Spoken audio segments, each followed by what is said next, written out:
sa lahat, I think we would want to be able to give Senator Jinggoy the opportunity din to take the post na. Hindi naman ho tayo, galit tayo, pero hindi naman ho tayo higil.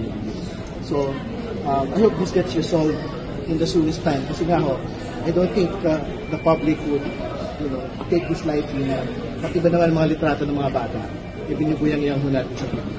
Yun po yung una. Pangalawa, syempre, again, sa susunod kong linggo, dahil wala nang session ngayon, magsusumamo pa rin po tayo sa liderato ko ng Senado. Do we consider the decision to bring Bryce Hernandez to Pasay City Jail? Ang ating pong informasyon ay maayos naman po ang kanya pong kalagayan doon sa Pasay City Jail.